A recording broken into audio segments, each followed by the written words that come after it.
Mary Beth. Something else for my to-do list. Mary Beth, that might be having a master composter come and give us a 1-hour presentation might be another speaker opportunity. That's a great idea. For 2022. Yes. And I just started recording. Do we want to record all the talking, or do we want to wait and record at 6:30?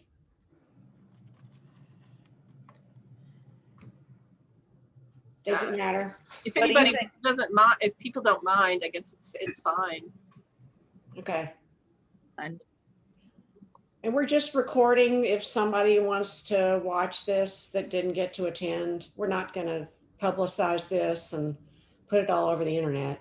No, How will we go about listening to that recording? Because I actually have another meeting at 6:30 and I'm concerned I can't be here. I can send everybody a link to the recording. Okay, that would be great. You can get I would everybody really appreciate that as well.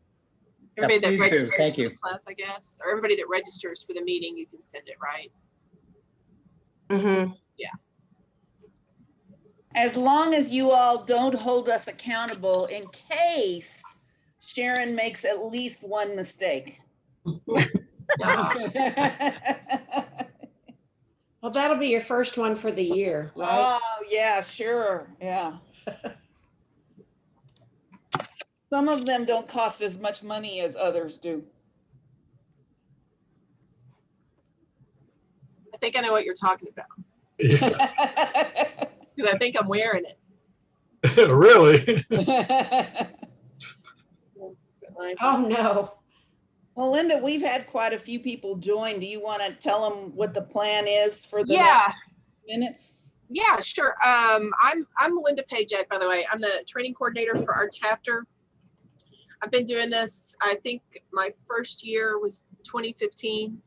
So this is, I guess, my 6th year, I guess, of being training coordinator.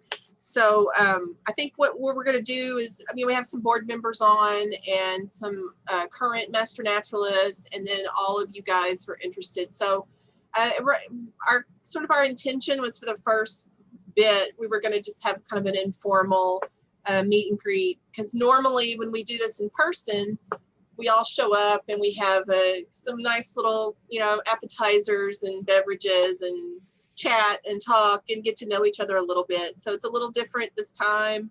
Hopefully this time next year, we won't be having to do it that way. But for this particular year, we're still sort of doing the social distancing. So we'd love for you to introduce yourself. Tell us what what brought you to this meeting, and what it is about Master Naturalist that has intrigued you or made you think you'd be a great part of the class. We'd just like to kind of get to know you a little bit. So I'd be happy to go first. sure. My name is Jim Freisinger. I'm a longtime volunteer at the Southwest Nature Preserve. Formerly worked on wetland restoration for the U.S. Army Corps of Engineers. Never took a biology course or a botany course in my life, even in high school. So I've sort of got some sort of hands-on knowledge that I've picked up from other people, but formal training, never. So I need to round myself out a little bit. And I've even spoken to a Master Naturalist meeting before to make a presentation on wetlands restoration. But in any case, I need to get myself well educated. And so I'm looking very forward to this class, and then I'll be an enthusiastic participant. Thank you. Yeah, we had one of our, I mean, I go out to the Southwest Nature Preserve from time to time. I don't live near it, but we actually had one of our field trips from the last class. Part of our urban field trip was to go take a tour out there at the Southwest Nature Preserve. It's a great little gym. Jim, do you happen to know a retired person who worked with Corps of Engineers named Bill Collins? I've heard the name, but I can't remember if I know who it is. Okay, well, he is our former president and Oh. our past president, so we'll all just speak very highly of him, right? Okay, all right. Thank you. Thank you very much, sir.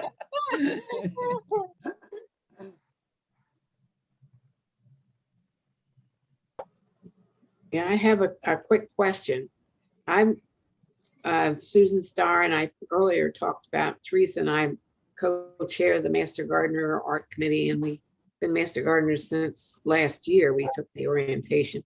I worked with way back when we lived here. We've lived here 5 times in this area, but on one of our tours, we lived in Corinth, and I was part of an effort underneath the city of Corinth. I started, I made a lot of noise because there were no trails. I like trails.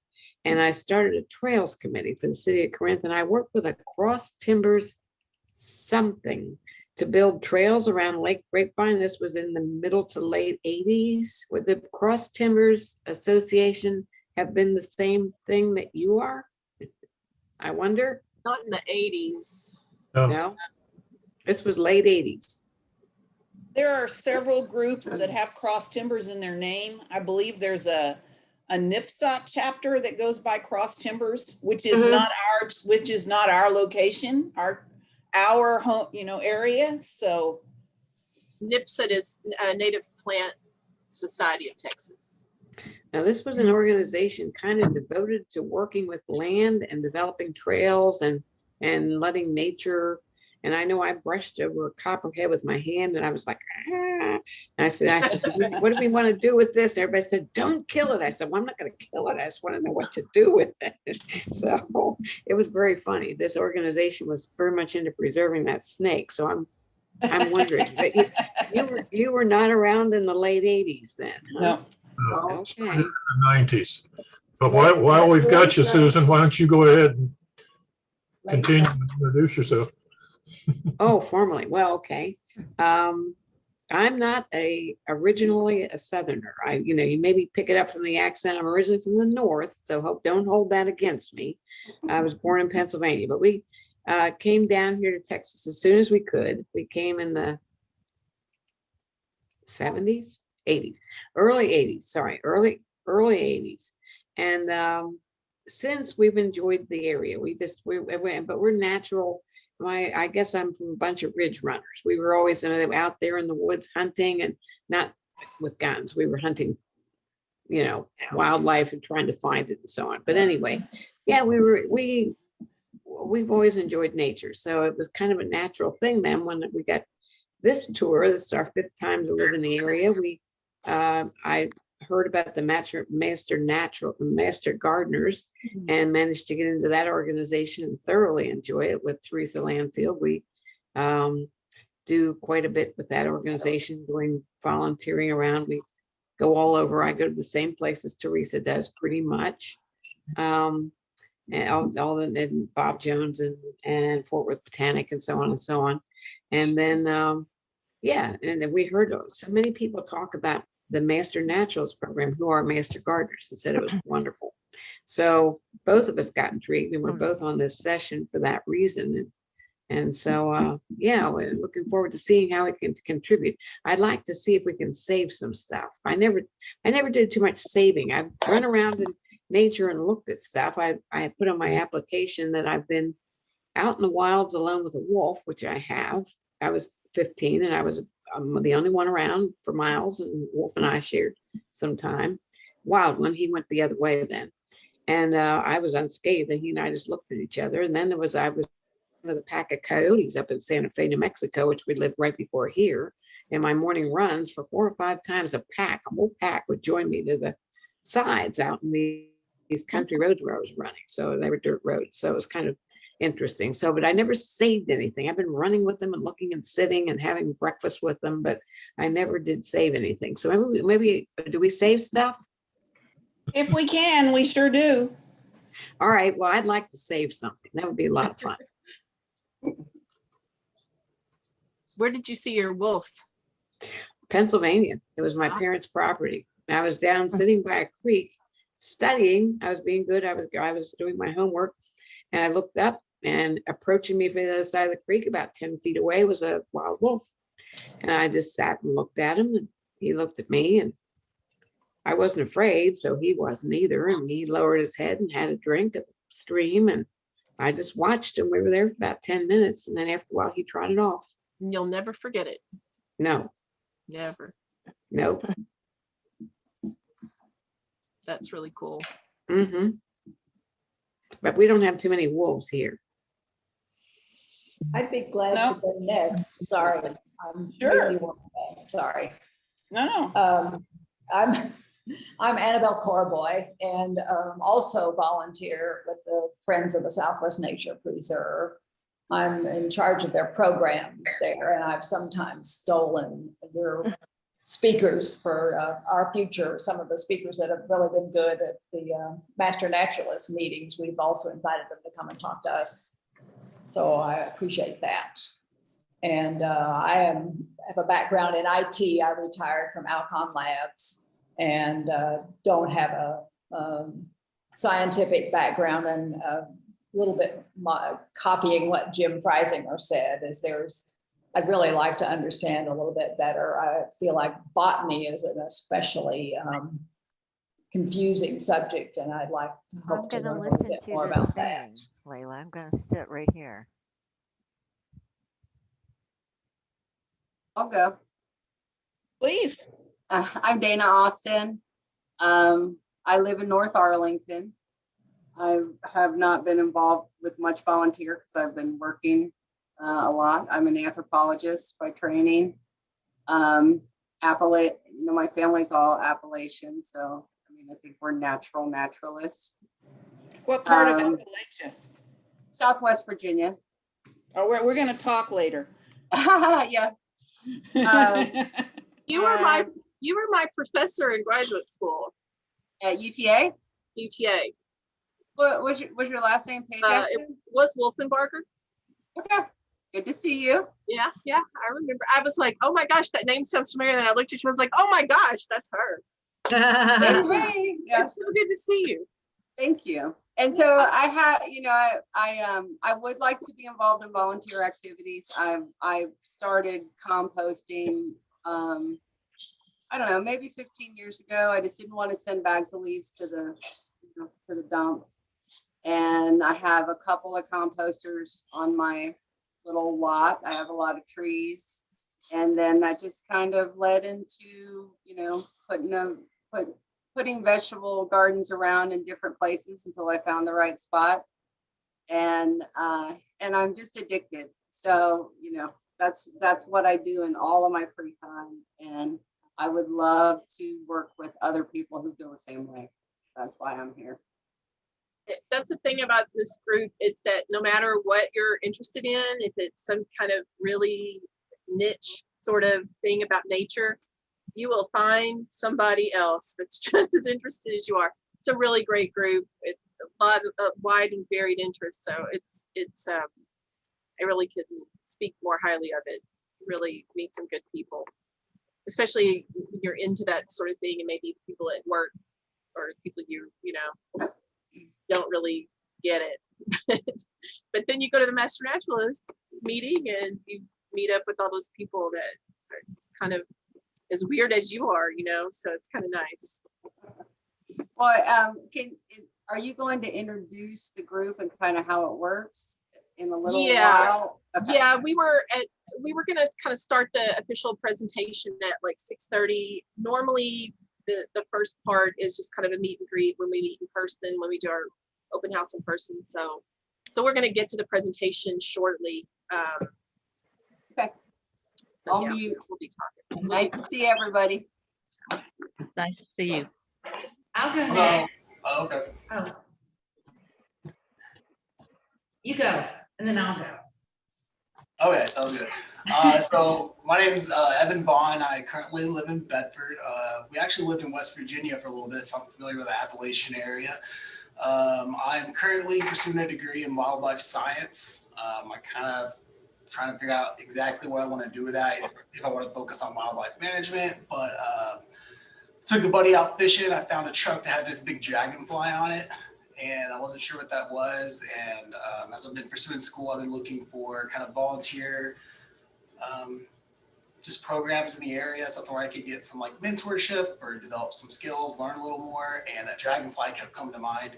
And yeah, I kind of started vetting some programs and came across this one and thought I'd hop over and check out what you guys are about and kind of how I can fit in with something like that. Dragonfly might have been a sign. That's our symbol. Could have been. Oh yeah, it was somebody that was with the program because we walked by them and they had a shirt. So I knew they were out doing something, and that's why I started looking. Awesome. Thank you, Evan. Well, my name is Elizabeth Waddell, and I am new to the area. I moved here about 3 months ago from Beaumont, Texas. And I was very involved in my garden club there. And I'm also a lover of national parks. I volunteer for the National Park Conservation Association. I, like the first person that spoke, I have always wanted to take a formal course. And the more I learn about gardening and the natural world and how we're all connected, I want to learn more. And so I'm just really excited that I'm, have an opportunity with this group. I've always wanted to do this program, and now I have some time to do it. So I look forward to getting involved and meeting everybody. I'll go next.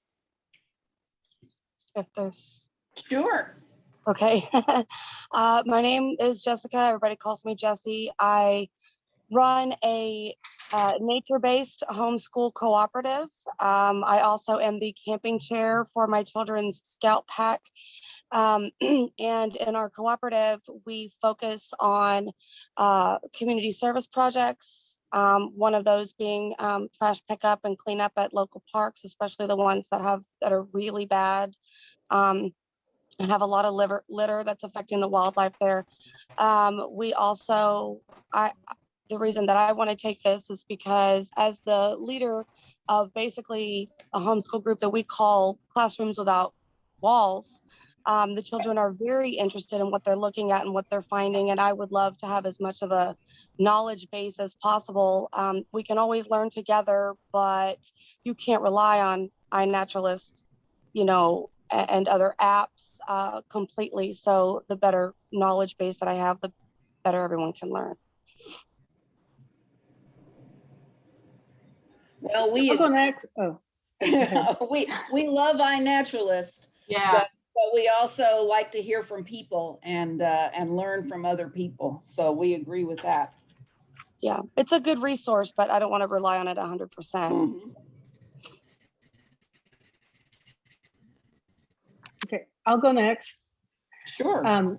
My name is Brenda Roach, and I'm here mostly thanks to Mary Beth, who has told me all kinds of wonderful things about this organization. And I guess I'm one of those naturalist wannabe kind of people. I'm not a native Texan, and I sort of feel like the best way to coexist with my surroundings here in Texas are to learn more about it and get involved and see what I can do. I like to save things too. I think that'd be great. I grew up in the country in Canada, and I spend a lot of time outdoors and camping and fishing and all that kind of thing. So Texas was a bit of a shock when I got here. It's a little bit different. But I'm learning to see a lot more beauty in it than I first did when I first got here. Like Evan, I live in Bedford, so maybe, we can find some projects close to home here. So yeah, I just really want to learn, I want to learn to educate myself, and I want to find out what else I can do to, help nature along, because we're not doing a very good job of it otherwise as a society. Where in Canada are you from? I'm from the Winnipeg area, so Manitoba, kind of just above North Dakota. So right on the edge of the prairies where it meets all the lakes and the forests. So we had a bit of everything. Well, I think that area is getting its heat wave also. I know in the Oh my States God, we are. yeah, but you know, they're having a heat wave one day and then really cold the next day and then back to hot. Oh. So yeah, it's fun. I can go next if that's all right. Sure. Please. I'm Nikki. I live in unincorporated Southern Tarrant County. I'm originally from Austin, and my family had an old family ranch in Hamilton County. So I grew up in the cross timbers kind of natural environment where I'm 6th generation Texan, and I just recently got into beekeeping, which in the past couple of years, which is like just automatically defaulted me to being like the classroom educator at my kids' school on all things pollinator. And I just learned that this program existed, and it seemed like such a perfect marriage of everything I love. You know, Texas, I could learn about pollinators and wildflowers, and I'm just really excited about it. Great. I'll go next on mine. My name is Sarah Shaheen, and I grew up in Angel, and I've been going to the nature center my whole life. And my family and I are always amazed. Sarah, can I make a suggestion? Sarah? I've been Girl Scout leader to 2 different troops, and we try to spend time outside, taking different. Sarah, we can't hear your audio. It's that we do. Sarah, you might try turning off your video so that, because your bandwidth is low, maybe we can hear you better if you turn the video off. Is audio not there? That's better. Yeah. Okay, start again. How's that? Is that any better? Okay. My kids are screaming something in the back. I was hoping it would hold up. Yes, my name is Sarah Shaheen, and I grew up in Azle on the west side of Fort Worth, and I've been going to the nature center my whole life, and I have always been in love with the outdoors. And I've hosted or led 2 Girl Scout troops. We've taken various different nature tours and things, and it's just something I've always been interested in. I have been working on gardening, and I have a certified monarch waste station in my backyard. And we look forward to learning as best we can and hopefully volunteering at the Nature Center and in other organizations that need the help. It's something that I'm very passionate about, and I look forward to exploring it more.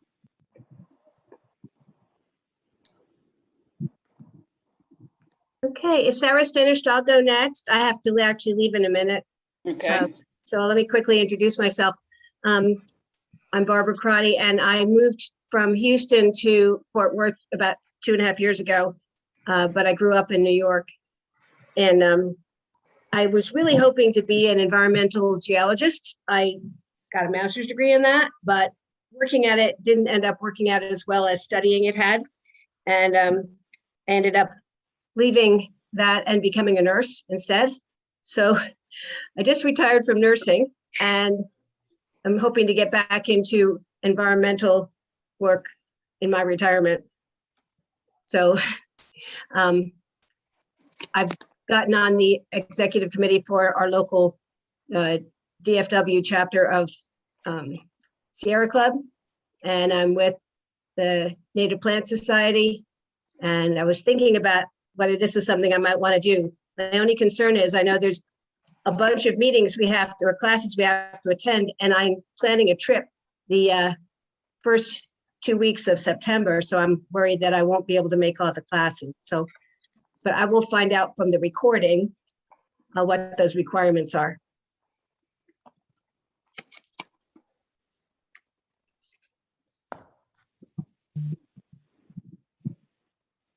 Thank you, Barbara.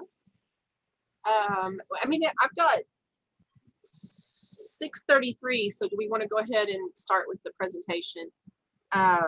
So again, my name is Melinda Pajek. I'm the training coordinator for the Cross Timbers chapter, and I've been a master naturalist since 2014, and it has been the most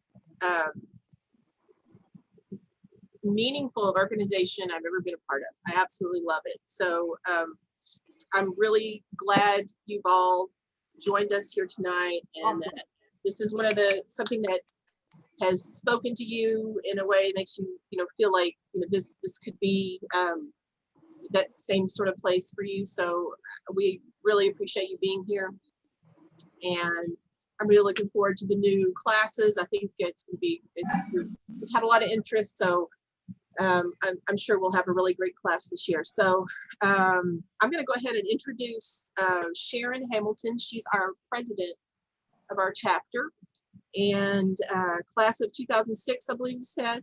Yes. So she's going to talk to you for a little bit. Then, but anyway, all of your questions I'm sure will be answered. So we'll get on to everything. We'll have some time for some questions later. So Sharon, take it away. All right. Am I sharing my slideshow? Yes. Yes. Oh, good.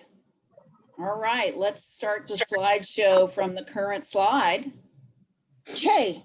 All right. Well, welcome to our Zoom open house for 2021. I am Sharon Hamilton, and I did take training back in 2006, but as I've said to several people, I took about a 12-year sabbatical because I had a very stressful, busy job. And as soon as I retired, I came right back and bugged Frank to get me back on the email list and so forth. And he very kindly did that for me. What I'd like to do is show you all a slide presentation that's been prepared by our state office. We talk about them quite a bit. The state is actually some wonderful folks who work in the A&M area to provide for all of the chapters that are here in Texas.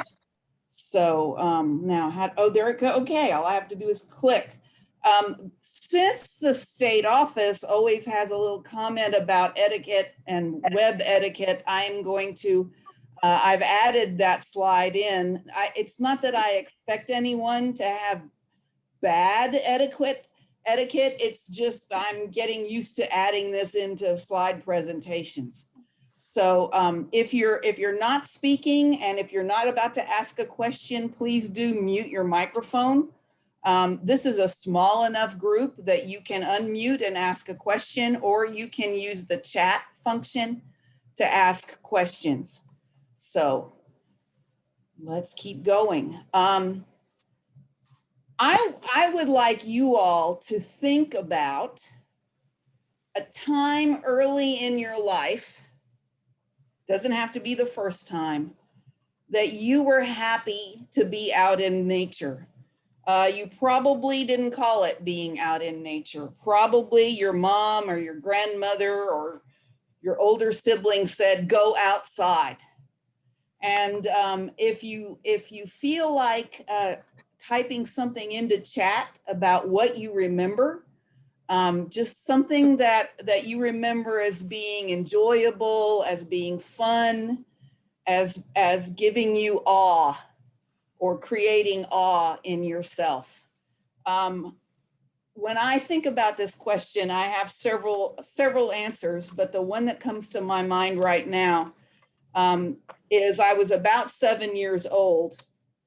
We did not have any money. My dad was an NCO in the military in the 1960s. We had no money, but we lived near a creek, which I have now learned was a drainage ditch, but we called it the creek. And it must have been one October. I was walking by that creek and a tree was full of monarch butterflies. Full. I didn't know much about butterflies at that time, but I knew they were monarchs because of their coloring. That has stuck with me for almost 60 years as being awe-inspiring, and me as that 7-year-old knowing that was really special. I think unfortunately, the drainage ditch has been concreted in, the tree has been cut down, but in my mind, those butterflies are always there. And one thing that is important to me, and I'm glad to hear several of you say this tonight, that protecting nature, protecting the outdoors is important to us. What is a naturalist? We get to enjoy being naturalists. It means we study a lot of different things, and we have monthly chapter meetings where we hear about everything from the geology that's underneath the bottom of a lake, from a specialist who worked in deep lakes in Michigan and Minnesota, to dinosaurs that have been in Texas, to pollinator gardens, to dragonflies, which is our mascot organism. So we get to learn a little bit about all kinds of nature. As far as being a master, I think there's a slide later on here, but I don't know that any of us feel like we're masters. They just named us that. I guess we're masters at learning new things. We're masters at knowing that we don't know very much. And anyway, it's great to be called a naturalist. I humbly say I'll never be a master. The state organization provides our bylaws, it provides our operations information, and they began this from with Texas Parks and Wildlife and with AgriLife Extension Service. They began this program to train citizens, to train amateurs, not masters, volunteers to provide service to benefit our natural areas and resources. And also, when COVID isn't around, to work with kids and other groups and teach them. Our program goals, we have a very active network. We want to improve public understanding of natural resources. We want to enhance and restore and save and protect our natural resources. I will mention that we try to do that, we have to do that without getting into politics. As a master naturalist, I'm moving my hands, but you can't see that because all you can see is the slideshow. As master naturalists, we don't talk politics. If you are involved in politics personally, not a problem. But don't ever, we don't say, as a master naturalist, I believe so and so. How did that come out? So the first chapter was established in San Antonio. Where did you say we were, Frank? Somewhere about 1998? 99, I thought. Right. And today there are 48 chapters that cover over 200 counties. Our chapter advisors are Parks and Wildlife staff members and A&M AgriLife staff members. And for the young man who was wanting to make some connections with natural resource management or wildlife management, this is a good way to meet some Parks and Wildlife staff and they become your friends and mentors. What do we do for our volunteer agencies? Well, as you can see, we support their mission. And as I mentioned just a minute ago, we are always representatives of these two organizations. And so we have to remember that when we're working with the public. I don't know where they got this slide of a controlled burn. I will admit to you that I am not aware of any actual master naturalists getting to participate in controlled burn, but some group must be. That's a little risky for me. Urban wildlife biology is very important. Many of the early chapters, including our chapter, Cross Timbers, began in urban areas. If you think about the population of our state, obviously the biggest population group is in urban areas. So it's very important that we support Parks and Wildlife and AgriLife with areas that the public is going to interact with. This is a little bit out of date, this slide. I am pretty certain that since 2014, when this slide was created, that we have maybe upwards of 20,000 volunteers who've been trained.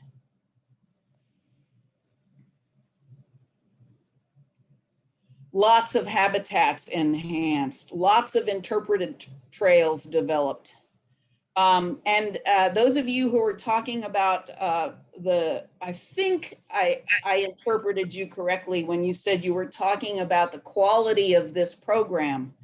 Our state group has, our state staff, those wonderful folks who support us, have won numerous awards for their work.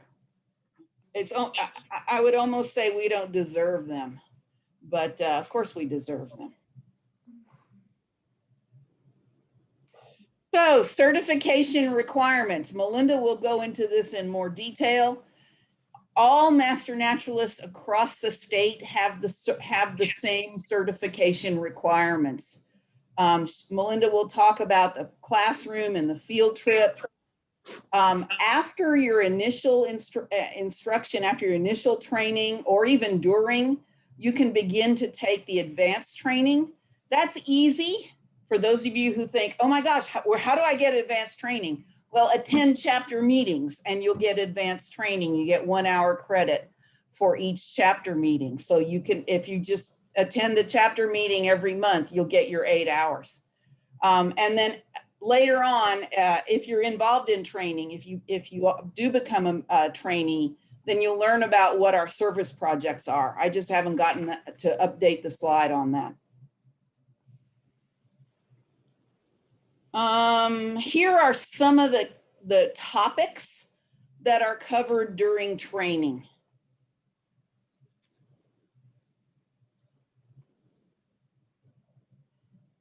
Here is our curriculum guide textbook. There's our wonderful dragonfly again. If Brent were here, he could tell us exactly which dragonfly that is.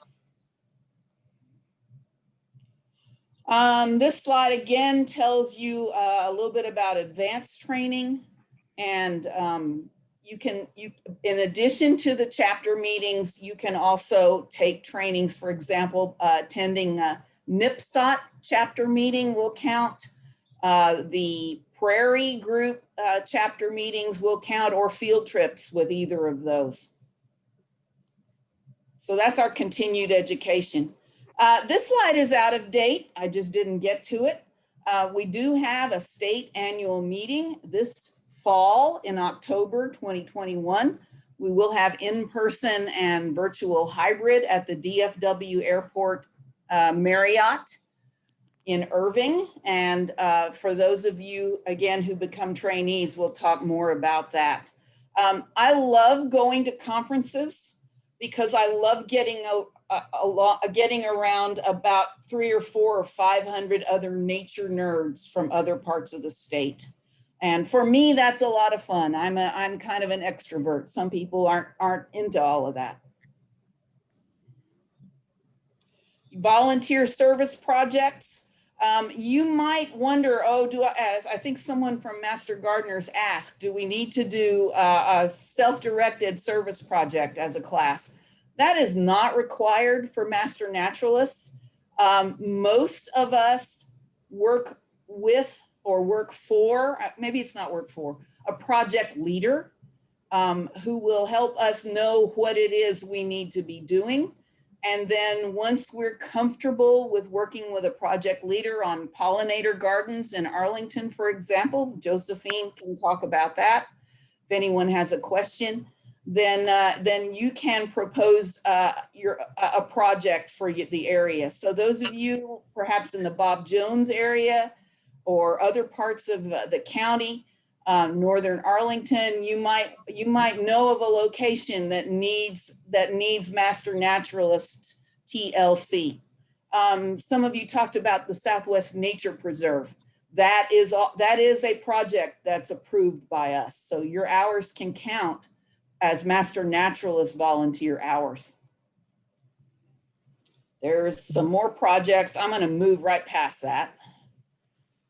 And some more state projects. You can see where there's busy group. This slide is about maintaining your certification. I'm going to skip over that one because first of all, you got to get certified and we'll train you about how to maintain it. Here's a slide they actually put in. I don't feel like a master of anything. They got to my point eventually. To become skilled or proficient in. I like this one, masterful, usually competent to act as a master. What's in it for you? Help make a difference for our state natural heritage. You get to learn from and get to know experts. You get, if you're working with some data collection, you get to, whether it's iNaturalist or another kind of data collection, you get to help the experts collect important information.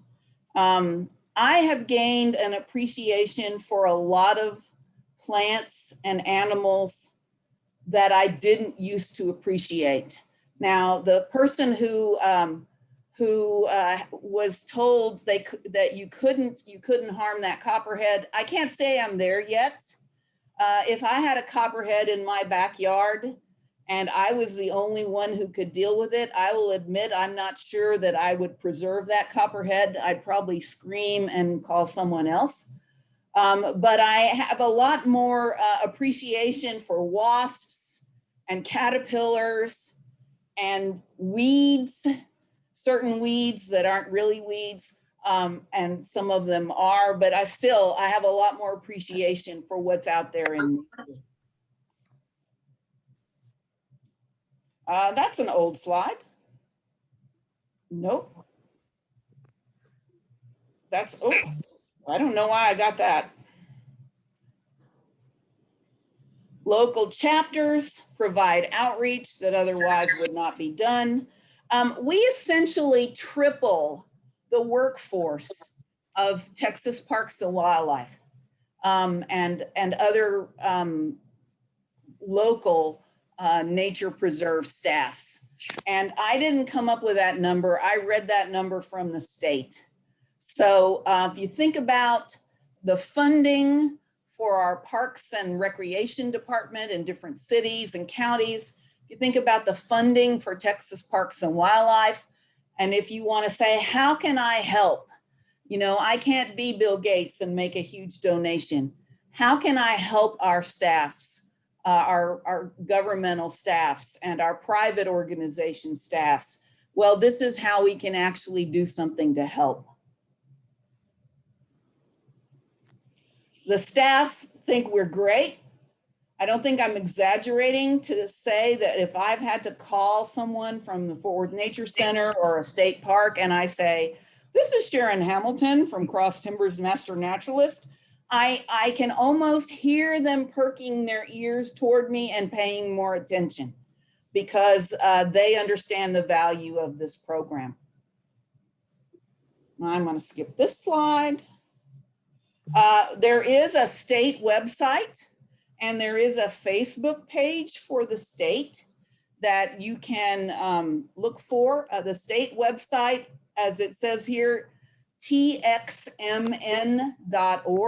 That does look a little different now. This is a 2-year-old version of what the website looks like. How's my time going, Melinda? Don't ask them questions. Okay. You're good. Okay. Now I'm going to stop sharing for a minute and say that I'm just confident that I had some more slides in there that were more local to Fort Worth, Texas. But hey, it's okay. And thank you all for being here. Oh, I'm sorry. I just remembered I'm supposed to introduce the board. So I'm going to ask board members to introduce yourselves because I'm not really sure who all is here. So Melinda, you've introduced yourself again, but go ahead. Who knows? Melinda Pajak, training coordinator. Thank you. Frank? Carol Marcotte. I'm Carol? a membership director and love it. And I hope everybody can join me. How do you mostly volunteer, Carol, besides as a membership director?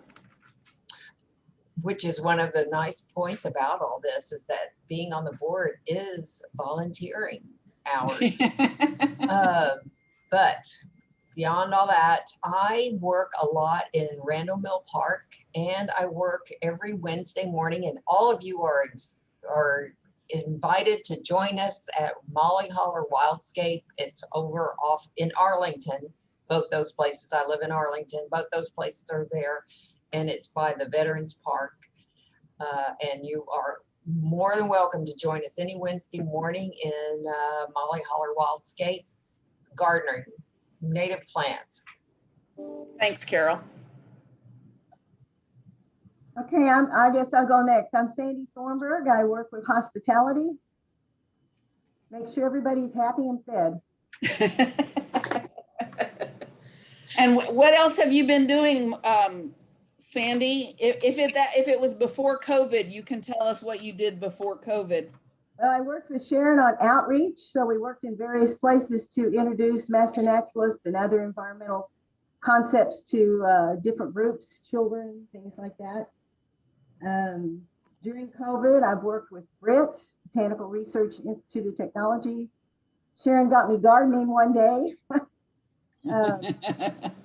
Worked with the monarch butterflies with BRIT. And it's been a lot slower with COVID.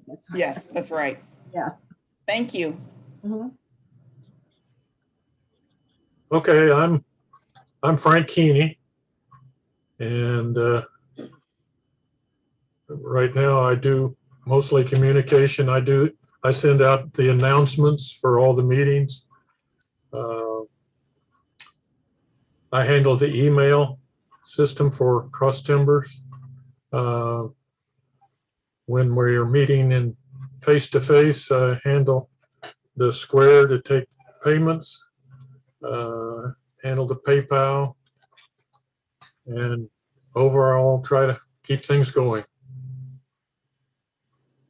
Thanks, Frank. Josephine?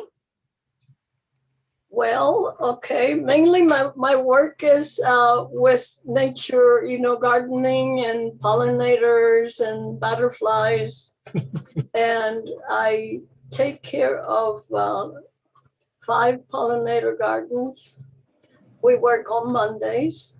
from 9 to 12. And we alternate each week from one to another. So we cover it, all the gardens once a month. And I have a group that call ourselves the Pollinators Group. And they don't all come at the same time. Some come to one garden, some come to another. But it's a wonderful, wonderful work. And I really enjoy doing that. I love it. It's great. Thank you.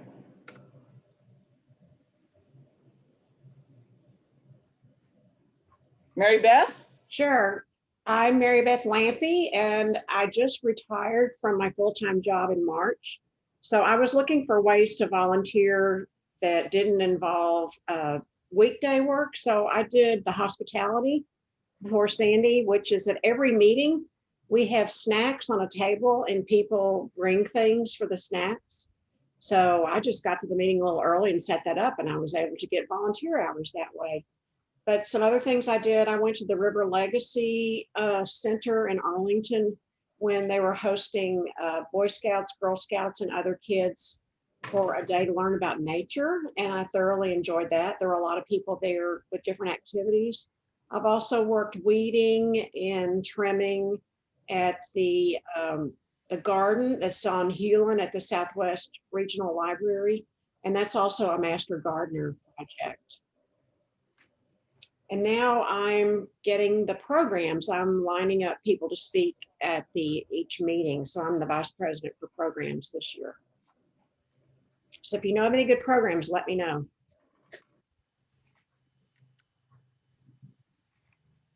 Well, I'm Bill Collins, and I'm the immediate past president. Did my basic training in 2009.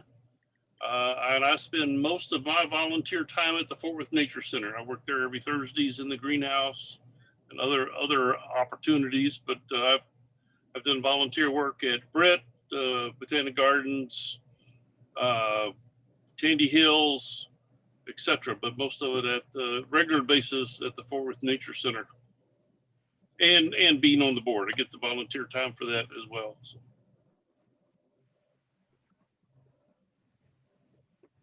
Is that everybody from the board? I think that might be. Can I take a moment and add something else, Melinda? Yes. I forgot because of COVID, but Sharon and I are retired educators. So there's a variety of programs that you can volunteer with. We work with the Texas Wildlife Association and taught environmental field studies with students from Tarrant County. And I think we had some from, help me out, Sharon. There's one up at near Denton that we did. So we worked teaching things about prairie, teaching things about the Trinity River. The Nature Center also has field trips with school children. So if you are into education, there's just a variety of ways that you can volunteer that you would enjoy. So. Yeah, and there's also a wide variety in, I guess, how much you want to sweat. So if you don't want to sweat at all, we got stuff for you to do. You don't have to be out there, pulling invasive species out of the ground every time you volunteer. So we have a wide variety of projects, so nobody be scared. Right. So thank you, Sandy. So I just want to take a quick moment to say thank you to the board, but I also want to kind of update you guys on the structure, just so you kind of know what to expect next. In a moment, I'm going to have probably one of the most important people you will hear from tonight, Mr. Michael Perez from Fort Worth Nature Center. He helps us put together our training sessions and coordinates our instructors and coordinates our field trips and does really great work. He's also class of 2006. He's also a master naturalist. So we're going to get to him in a minute. Then after Michael speaks, we're going to have some open time for any questions you might have. We can talk about requirements, what the classes look like. So, but first I'm going to go ahead and let Michael speak next. And I do this every time I introduce him. I want to say again, thank you, Michael, from the bottom of our hearts. You do so much for our chapter, and we really appreciate everything that you guys at the Nature Center do for us. So, Michael Perez. All righty. Well, thanks for having me on tonight and some time to share a little bit about this program. This program means a lot to me, and it means a lot to everybody. You've heard a lot of stories about the importance of it. I am with the Fort Worth Nature Center and Refuge, and one of our mission is to educate the public about wildlife and wildlife issues and the importance of wildlife. And this program mirrors that. As Melinda said, my role with this organization is setting up the training sessions regarding the instructors. So if you get involved, and I hope you do, with this program, you're going to meet a lot of different professionals and experts in various fields. So the training itself, Sharon showed you that the textbook we have for Text Master Naturalists. You'll receive that. And then each week, we're going to be focused on different facets that are found in that book full of great information. So the 4 areas that we focus in on are aquatics, prairie, forest, and urban. So those are the 4 main areas that we're going to be focusing in on. And each week we cover the main ecosystem: prairie, forest, aquatics, and of course urban. And then we supplement it, the big picture, with components of it. For example, for aquatics, following the aquatics system talk, we talk about herps, so reptiles and amphibians, and we have an expert who comes in and talks about amphibians. And then for forest, we talk about birds and mammals. With the prairie, we talk about insects, the social structure of insects, and things like that. And in urban, we are in an urban area. If y'all haven't heard, Fort Worth is now the 12th largest city in the entire country. So to have a network and an army of naturalists out there sharing the importance about nature, it's very important. It's not like we live with like wide open spaces. We have a big sprawling city at our disposal. And we want to make sure they know about the importance of wildlife. So the urban aspect is going to be one of your important subject matters that we cover. So we cover all those things because they're all connected. Everything is connected. We talk about all the inner workings of wildlife, the importance of wildlife in all those classes. So you're going to get a lot of information. And all that information is going to be helpful whenever you go and volunteer. And as Melinda said, Melinda, I think you scared all the potential volunteers at the Nature Center. We talked about not wanting to sweat, right? But yes, we have not for everybody. Exactly. All across our area where you can use that knowledge in many different ways. You can use it, as Sandy mentioned, educational programs, school groups. There's lots of nature centers all across this area that have school groups coming out. Towards the end, we started getting some more groups. In fact, we had a group today. We led out on the trails today. So we had a docent involved with that, and also, a current master naturalist who's also a docent with the Nature Center. So there are so many opportunities to use your skill set and the things that you learn here, not just bending down and pulling weeds, but using that information to mold a young mind, to encourage them to want to pursue possibly a career in the natural resources, or being an advocate, being a steward. There are so many things that come from this, and you play an important role in that by getting this training and furthering the messages of all the nature centers around our area and those who work at various, like Molly Holler and so forth. So this program is a great program. And again, you're going to meet a lot of individuals. Sharon mentioned Texas Parks and Wildlife. We have Texas Parks and Wildlife staffers that do the teaching, Nature Center staff that do the teaching, as well as experts in the field. So we're going to be at your disposal. We're going to be there for you to answer questions and go through this together, because we want you on our team and improving the, I guess, the mindsets of those in our community towards the love of nature. And there have been so many guys, so many success stories of individuals who took this class and they're doing great things now. And that's what encourages me. I love Bill Collins, as you said, he's someone who comes out and does a lot of work for the Nature Center. And then there's so many other worthy and great organizations where people volunteer. So we are so excited to have you on board. Hope you sign up and learn with us and walk aside with us and just promote nature and the importance of it for all our community. Thank you, Michael. That was very nice.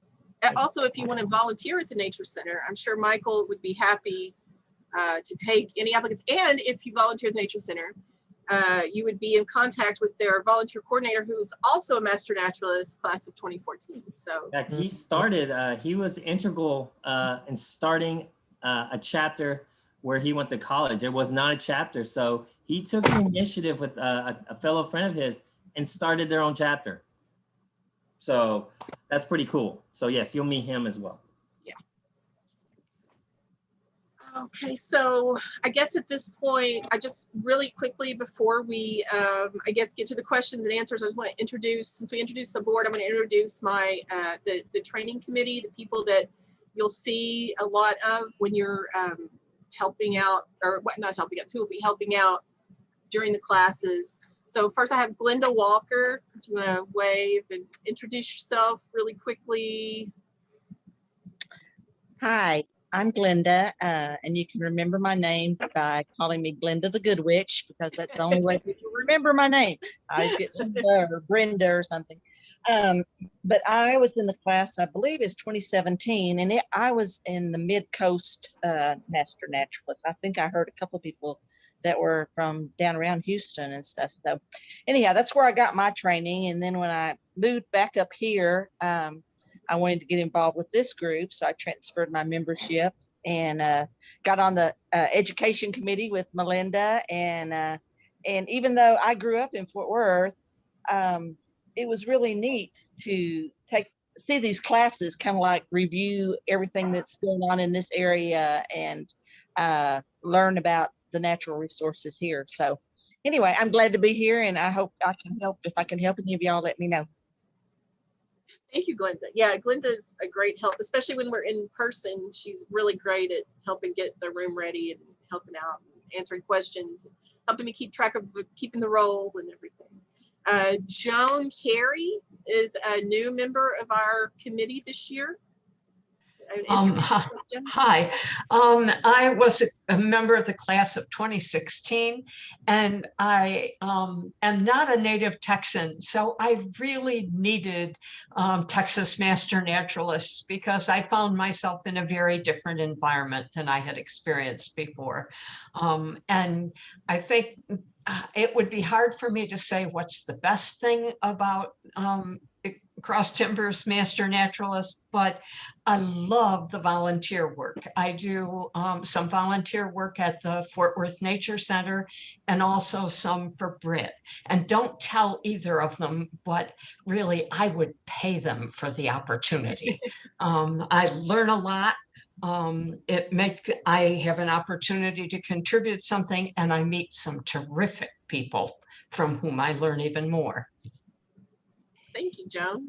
And then Brent Franklin is another past president who's on the committee, and he wasn't able to be here tonight, but he's really into, that's who Sharon was talking about, identifying the dragonfly, because he's obsessed with dragonflies, and iNaturalist. So he'll be doing some instructing during the classes. I believe he's going to be teaching everybody about iNaturalist and some citizen science and some other things.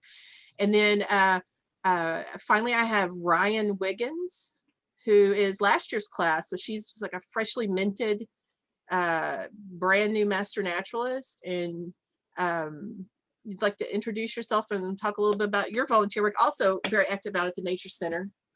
Hi, I'm Ryan. I have been a third grade teacher for 18 years at Fort Worth Academy of Fine Arts, and I was in this last 2000 class. I volunteer at the Nature Center every single Saturday doing natural guard. And now that I'm off for the summer, every single Thursday. And I'm one of those snake lovers that it is my goal in life to teach my students not to just murder every single thing they see that's moving. I have a pet snake. I love her very much. I love when I volunteer at the Nature Center, we have people that come in, and Robin, who also graduated with my Master Naturalist group, we just like squeal and get so excited when we see snakes. And this guy that volunteered with us last Saturday, he goes, I don't understand you. Like, that's what people do with dogs. That's not what people do with snakes. And that's what I do with snakes and cats and dogs and frogs and everything else for that matter. But, you know, it's been so wonderful to get to meet like-minded people. And, you know, going to the field trips that we got to go on, I've met some fabulous people that were in my class, but also some fabulous mentors that I met through that were our teachers, that were our leaders, that were there with our field trips. And it was an incredible experience. And I've already done 70 volunteer hours since January. I love it. It's been wonderful. And I feel like me getting out in nature has made the people around me want to get out in nature too. So it's an incredible opportunity. And I definitely suggest everybody do that. So let's see a little kitty tail going across the thing. I have a little kitty here too, right here. So yes, it's wonderful. So it's a great experience. Thank you, Ryan. So now I guess I'll just kind of quickly go over how the class is going to look. We're going to be meeting on every Tuesday evening from 6 to 9. And the first and last class, I believe, we're going to be in person at the Botanic Gardens. So to give everybody kind of a chance to get to meet each other. Normally we, pre-COVID, we had the classes at the Fourth Nature Center, and I got to say, it's really nice to have that in-person component. And hopefully next year we'll be back in person for everything. But we're going to try to get as much in-person time as possible. We have 4 in-person field trips, and I think 2 or 3 of those will be at the Nature Center, if not 3. And those are kind of sprinkled out in between that period of time. The first class begins August 17th, and that's a Tuesday. So it's every Tuesday night for 10 weeks. I want to say, I guess I should have checked that. I can't remember. I think it's 10 weeks. So, and then those field trips are on Saturdays, and they're all day field trips, and those are, sprinkled in among that time period.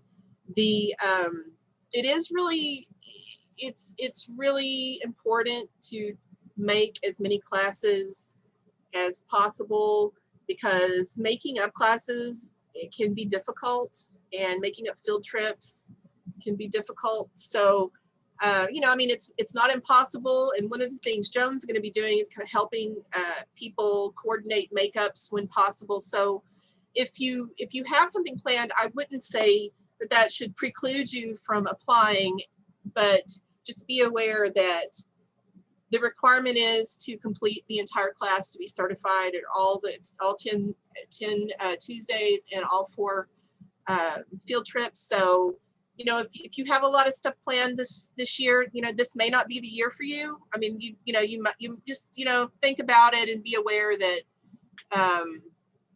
it is required to complete everything. And like I said, we'll do our best to help you make things up, but, we can only do so much. So it's really good to take the class whenever you feel like you could be there. The way it works is to become certified. You complete the training, and then you complete 40 hours of volunteer work and 8 hours of advanced training within the first year. So if you're in the class this year, so class of 2021, you would actually have until December 31st of 2022, the following year, to complete your 40 hours and 8 hours of advanced training or to become certified. If you're able to pull it together and get all those volunteer hours done before January 1st or before December 31st or by December 31st of this year, you can certify. And I believe Ryan did that. Did you do that, Ryan? Yeah. So, I mean, I did it. I'm an overachiever, sorry. Overachiever. An overachiever. overachiever. We love that. We love that.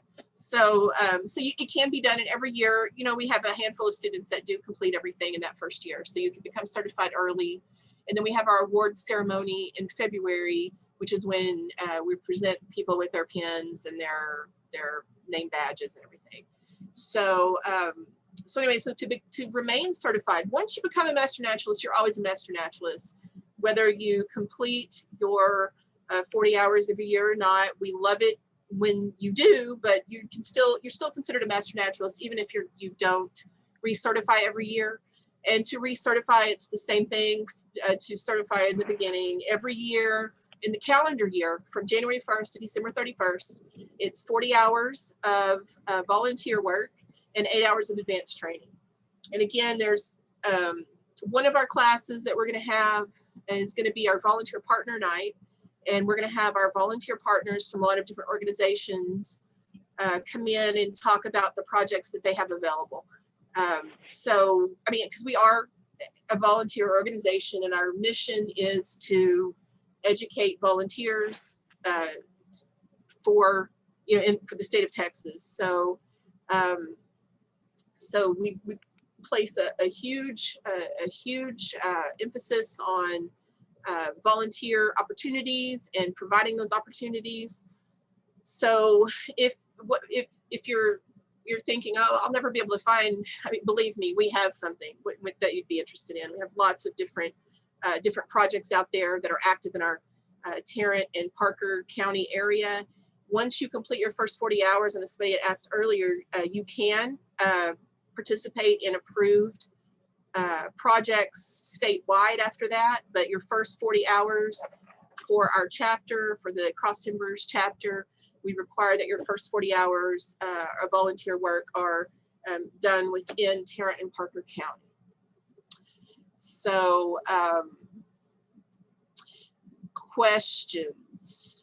I feel like there was something else I'm leaving out, but I'm sure y'all will let me know. Anybody? There was a question in the chat that says we must complete the 10-week training before doing any volunteer work, correct? No. The first day, August 17th is our first day of class. As of that moment, you are considered a volunteer in a Texas Master Naturalist in training. Any volunteer work you complete as of August 17th, from that date forward, it all counts toward your certification. Okay, and then Melinda, there's another question that says, do you have to live in Tarrant or Parker County? You do not. There are chapters in all the surrounding counties around here. So there might be a chapter that might fit you better in order for you to, meet those requirements. We do meet when we have our chapter meetings in person again. We meet at the Botanic Gardens, so that's kind of central Fort Worth.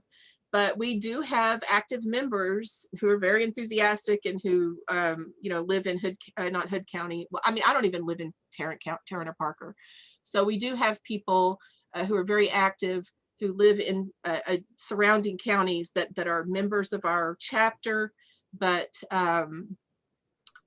it's just a matter of where you want to volunteer. And if you are invested in the Fort Worth Nature Center, or you're invested in, Brett, or wherever, that you want to do your volunteer work, we do accept student or trainees from other counties. But the volunteer hours have to be done in Tarrant or Parker County, correct? The first 40 for your certification. Anything else? Did I miss any more chats? Melinda, I posted that we would do our best to get the requirements up on the website as soon as possible. Sure. I know I work better when I can see something in front of me. And in fact, I didn't even realize we didn't have them up. So that's on me. It may be up, but right now now we don't. Where the other 3 slides are that I was going to have in my slideshow. So Mary Beth, I did work on those other 3 slides, but I don't know where they went. Oh no. Probably got hacked. No, I'm just kidding. Yeah. I will say there is a computer system for logging your hours and logging your attendance at advanced training. And we call it VMS, or at least that's what we call it in public. Stands for Volunteer Management System. During the training classes, we will work with you till you get used to it. And I know I am a person who sometimes still texts for help with the same thing I've had trouble with 15 times before. If you think, oh no, I have to use the computer. Well, in this case, believe me, it's a lot easier to use the computer than it used to be back in 2006 when everything was handwritten and mailed in. So just be aware, if you start hearing these words VMS, remember to ask us what we're talking about.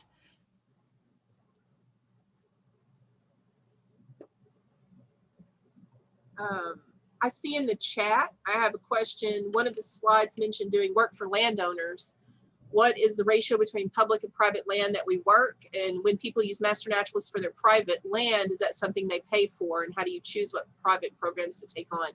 And I mean, you might want to add to this, Sharon, or anyone else that might know, but I think for the most part, that would be more of an educational thing. So if somebody is certified in landscape for monarchs or something like that, they would get, I'm just guessing, I'm not saying anything to be written in stone, but I would think that something like that would be, some sort of outreach to help landowners implement things on their land.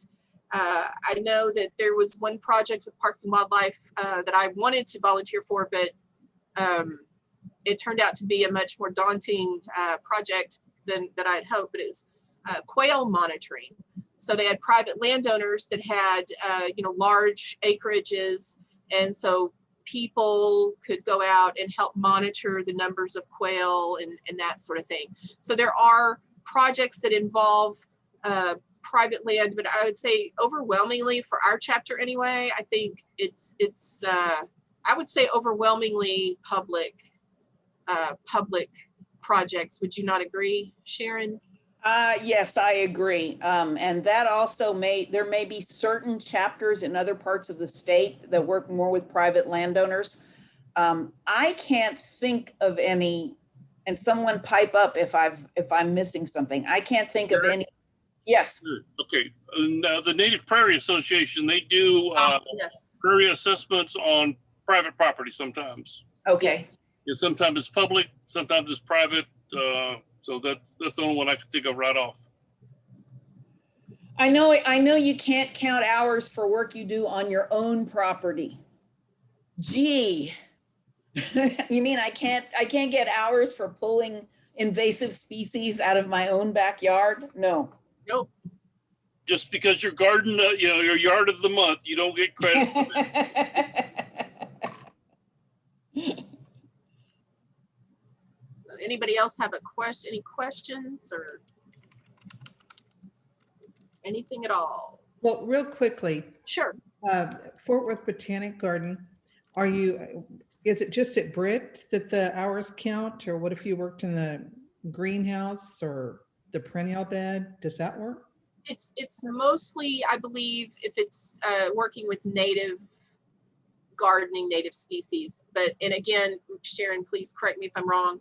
I believe that one of our projects out there is when they do the butterfly house or the butterfly garden. Yeah, that is one exception. That's mostly an exception, but the Botanic Garden will be sure to always order a few native species, maybe even 3 native species, so that master naturalists can get our hours for that. I also believe there's a master composting group that works at the Botanic Garden. I believe that person's name is Bill Hall. And though that counts for hours, I guess composting being, supporting natural resources. Okay. But just being a docent at the Botanic Garden or driving their little vehicle, which looks to me like a lot of fun, I guess, until I'm there in 95-degree heat. That it unfortunately doesn't count. Okay, fair enough. May I reiterate with some more volunteer? If someone is a birder, we have bluebird monitoring that you get volunteer hours. We have monitoring over at Randall Mill. We have it over at the Chisholm Trail. There's Terra Verde. There's ton up in north by Keller. There's a lot of opportunities if you're a birder to monitor bluebird houses. And Wonderful. Audubon Society meetings count for advanced training also. Okay. Most of the time. And INPAT too. Yes, INPAT. Sierra Club. Yeah, and I know at the Nature Center, we have kind of piggybacking on Carol's comment. Right now, we're working on the project where we'll be getting rid of a lot of Chinese privet in I think a 70-acre portion of the Nature Center. And right now, we have a couple individuals who are doing bird surveys with the idea of getting an idea as to what birds are found in more in that closed habitat. And then when we open it up, continue doing bird surveys in order to see if there's been a change in diversity of wildlife, not only birds, but also vegetation, plant life, and so forth. So we have all sorts of projects that are going on as well. So check those out. And also, if you're into birds, I see someone else mentioned they're into the birds. I mean, as am I. But birds rock. They do. Just ask Michael; he'll tell you. Oh yeah. But we also have you can also get volunteer hours for Christmas bird count and for feeder watch and nest watch when you sign up through Cornell Lab of Ornithology. So you can also get volunteer hours for doing that if you're really into birds. And I'm the chair I'm on the board for the Fort Worth Audubon site. I'm the chair for the counts. So definitely if you're interested in that, we do 2 counts a year. We do a spring bird count, Christmas bird count. Love to have some volunteers there. And we also do feeder watch from November to April. Talk about most of us are not sweating in November, December, January, but you can help with a really good citizen science project there. And again, we have that at the Nature Center. So the more people that come birding, the better. If you need more birding friends in your life, I'll be your friend. maybe if not enough people that you know are into birds, and you will find lots of bird people. Also, you don't have to be an expert in order to sign up for these volunteer activities or the bird count. People are more than willing to explain every nuance of birding to you so that you can learn. You will learn as you earn your hours. Yeah. And also, one more question. The Colleyville Nature Center, is that one of your projects? Not yet. Okay. That's Tarrant County? Is it Tarrant County? Yeah, it's in Colleyville. They have a Facebook page. It's just phenomenal, all the wildlife there. I did an Arbor Day volunteer work there, and it was, it's a beautiful setting, beautiful. Well, we may need someone to develop a volunteer plan up there. And we have a system for approving new projects that I don't think is too painful. It doesn't have to be something that you create. It could just be, I'd like to add Colleyville Nature Center projects to our list. And then it's about a 1-page form. What do you do there? What's available? Who to contact? It's not something that you have to create yourself. All right. Just Here's another question. Yeah. Says, do you have any major accomplishments that you're proud of that you have achieved through the program that you would like to share? Well, for me, I really love this job that I'm doing as training coordinator because I get to meet new people as they're coming through and help them out. So I feel like I feel like it's an accomplishment to train new volunteers and to make people think a little differently. So even if you know, we'll have people that go through class, and occasionally we'll have some people that, you know, they go through the class, they don't really do any volunteer work. We don't really see them again. But at the same time, you know, at least those people have maybe thought differently about how they deal with their backyard and how they interact with nature. So it's nice to, it's really nice being in training committee and being training coordinator, because, you know, I like the opportunity to meet the new students and kind of help them on their way as master naturalists. Can I know it's past 7:30, but that's a great question. I want to add something to it. I think it's gonna help you be more inclined to volunteer. I think the successes of this program is the impact that we make in our communities for natural resources.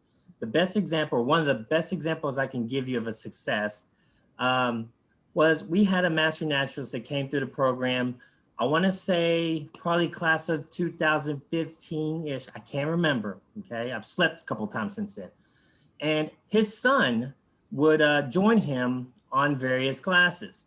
This young man was very precocious, very into wildlife, and very into loved birds. He'd come on our canoe tours. He helped me on full moon paddles and all the things we got going on next to him. So he got into iNaturalist, which has been one of the things that Brent is our iNat person. It's an app on your phone where you can take pictures of wildlife, plants, animals, whatever, and a network of individuals will help identify that. So it's a great network. So he took a picture of this insect in his backyard. Okay, mind you, he's 9, and it was a pretty insect. It was bright green. He loved it. He took a picture of it, and a couple years passed, nothing kind of came of it. Then there was an individual, and I correct me if anyone knows this, but I think he was overseas and saw that this insect was was an emerald ash borer. If you know anything about emerald ash borers, they cause lots of destruction to ash trees and totally decimated ash forests all across the country. So he found that in his backyard, just north of the nature center near Eagle Mountain Lake. And it was news crazy everywhere. Biologists, everybody was out interviewing him and talking about this. And as a result of his find, it raised the awareness around our community about that insect that could potentially destroy habitat. And now at the Nature Center, the Forest Service comes out, they have traps out.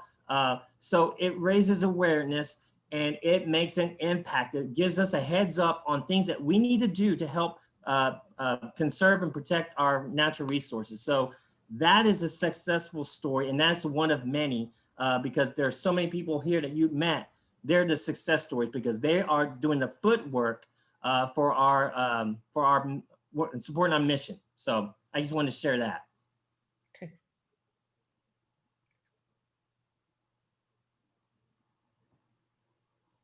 Melinda, there's a question about when are the applications due? We are the entire month of June. So June 30th, I believe, is what we decided, Sharon. Yes. So, and then hopefully we'll have be able to give responses, you know, a couple weeks after that, hopefully. But we've got, you know, like Sharon said, we've got about, you know, 25 to 30 spaces, 27 probably.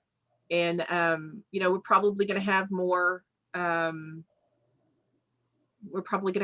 applicants than spaces, to be honest. But, you know, just, I will say that, you know, we look for enthusiasm and we look for, you know, somebody who really wants to get out there and volunteer, because that's our mission. So I'm going to share my screen again, if y'all don't mind. This is our website. And our website, although there's a long name up here, it's www.ctmn.org. I put that in the chat. And it'll take you to our website. If you have not yet applied, there's the Join Us button. And here's the training schedule. Someone was asking about that. And right down here, you can see there's a link to submit your application. And it is an online Google Drive application. If you hate Google, you're going to just have to deal with it. But this is where you submit your application. You will have to agree to submit to a background check and all these other waivers. You know how it is. And what we've set as our deadline is June 30th. Sharon, on that page that you're sharing, it said that we needed to email prior to submitting the application. Does it mean do we need to reply from that email or wait? Or can we go ahead and submit? No, you do not. If you got an invitation to this event, and because you're here, I think you got an invitation. If you have sent an email already to training at ctmn.org, you're on we're just trying to get everybody included in our email list. Okay, got it. So I don't think you have to send it again. Who is that just asked? Do you mind? Yes, that was Sarah Shaheen. Sorry, That's all right. Frank or Melinda, do you remember seeing Sarah's name? We probably. I've seen a lot of names last week. Okay. Well, I sent an email as we were. Okay. I did go ahead and do that just to double check, but it said something about you will receive information about creating a profile through Texas Parks and Wildlife. That will come after the acceptances. Oh, okay, wonderful. It just the order of it wasn't particularly clear to me, but that makes sense now. You presume that we all are great at coordinating everything we do. Well, it looks wonderful. Thank you. And I will continue to presume such. So if anybody has any other question, I think if we don't, do we have anybody else any other questions? I wanted to say something. This is me, Banjo. I know you can't. Banjo. I know you can't see my face, but hi, Michael. Yes. Michael and I work at the Nature Center, and I'm there, but I just want to add something here that I started out in 2014 with Melinda there. We were in class together, and she sat right by me, and we've come all this way, and I was there, and then I just volunteered at the Fort Nature Center, and I ended up working there. And this has just been an accomplishment if anybody wants to know about that, because it's fantastic to have gone from something I didn't like doing for many years to come and volunteer and put all my volunteer time into this place. And now I work here and I still volunteer out there. I'm either doing greenhouse, I'm picking up trash, I'm doing natural guard, or I'm in my canoe picking up trash on the river. Any volunteer opportunity is available. Don't hesitate to ask, because something can be done for anyone. Thank you, Banjo. You're welcome. Banjo, I love Banjo.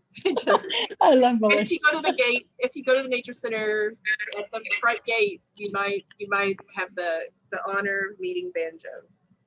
Thank you very much, Melinda. Sweet.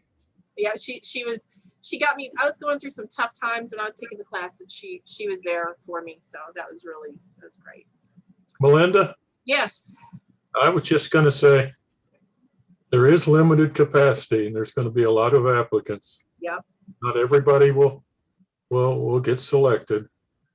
But I also want to say this, that our meetings are open to the public. You can continue to come to those. There are many organizations, even some that you've heard about tonight, like the Fort Worth Nature Center, like Molly Holler Wildscape, and a whole bunch more, that you can go and volunteer there. We've had people do that couldn't make for scheduling or for whatever reason, weren't able to join that year, and then come and join us the following year. And certainly those are people that will grab up because they have shown that they're willing to volunteer and that they got exposed to something that they're really interested in. Yeah, I mean, if you're lacking a volunteer history and you want to do the program, I mean, it's nothing personal at all if you don't get accepted, because we just only have so much space. So, but you know, we look at that enthusiasm, and you are more than welcome to volunteer with us, come to our meetings and be involved. Just because you haven't taken the class, it really, that's not, you know, it's not required for volunteering and joining us, you know, in a, I guess not a membership way, but you're more than welcome. We are open to the public, and we would still love to have you if you have that desire to start volunteering, and you know, we would love to have you.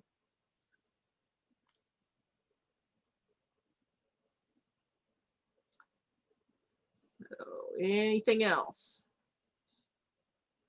So right now we have a little short video. It's like 12 minutes or whatever. So I wanted to do that. But then I'll stick around. So afterward, if anybody thinks of the question, you want to stick around after the video, feel free to, you know, do so. I'll be here. And I don't know if any other board members will be. I imagine there probably will be some. So thank you again for being here. We really appreciate it. I hope we see everybody's name on an application. So, you know, please go to that website. And do you have anything to add, Sharon, before we No, I just want to thank y'all for your time. Time is very valuable to us, to all of us. So thank you for your time, and I hope you felt like this hour and a half of information was useful to you. If you're not able to, yeah, if you're not able to, that's all right. If you're not able to stay for the video because you've got grandkids or cats or somebody that's demanding your attention, that's okay. But thank you. Yeah. Great job, Sharon, and great job, Melinda, and everybody else.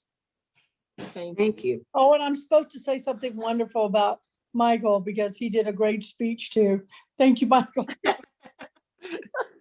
You're sucking up, Banjo. You're my favorite, Banjo. All right, Michael. All right, so I'm going to go ahead and share my screen, and I'm just going to play this video, and then I'll be around afterward. I don't guess you'll need to see my work email or my job that I was doing earlier or any of this other stuff. So what I'm really looking for is this video right here. And I hope I can make it full screen. How do I make it full that screen? one? Here we go.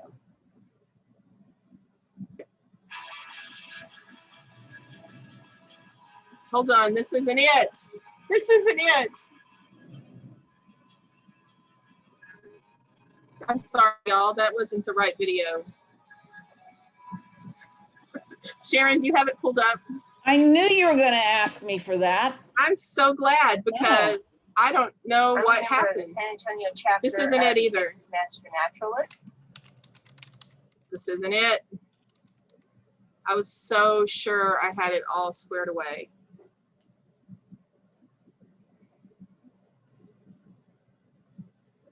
Did you have that? Did you have a video? Let's see if I've got it. Let's see if and this I hope is it. it's the correct one. Got it? Yeah. This looks like it. Yeah. Yeah.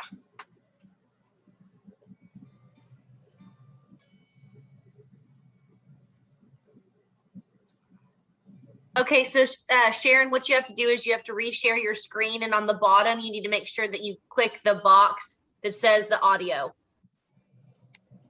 No, For the audio. That would help. Okay, share screen. You see the little box I'm talking about at the bottom? Share sound. Yes. All right, thank you. See, it takes 3 of us.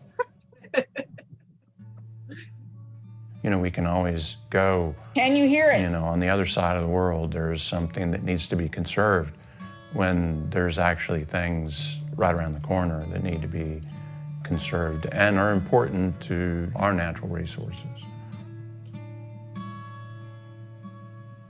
Having been an urban biologist, it was always kind of a challenge to kind of get people to think about what's right in their own backyard. And master naturalists play an important role in being able to do that.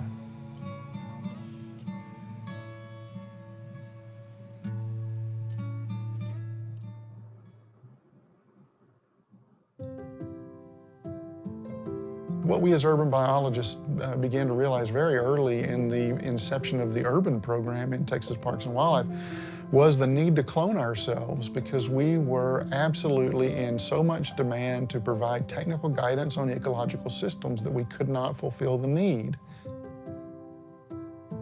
We realized that if we didn't have a core of volunteers that we could draw on for that it was going to be really difficult for us to reach very many people.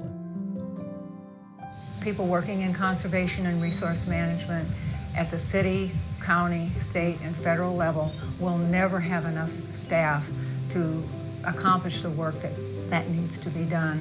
So it's through a core of trained and dedicated volunteers, you can really move the needle, really accomplish so much more.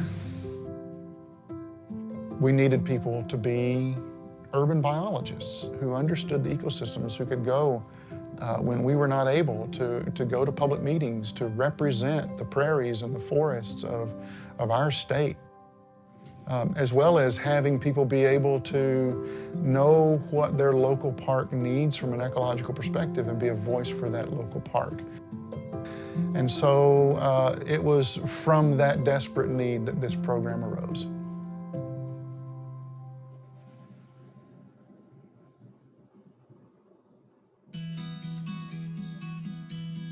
So the urban program was one of the main partners in creating this Master Naturalist program, along with San Antonio Parks and Recreation Department.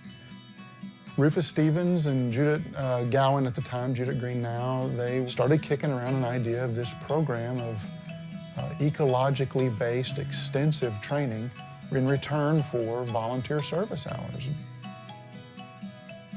The idea of a Master Naturalist program came from a program in the city of Fort Collins, Colorado, where they trained citizens within their local community to be stewards. I think Rufus or Debbie were at a national conference where they learned about this program, and the idea for a similar program was born back in Texas.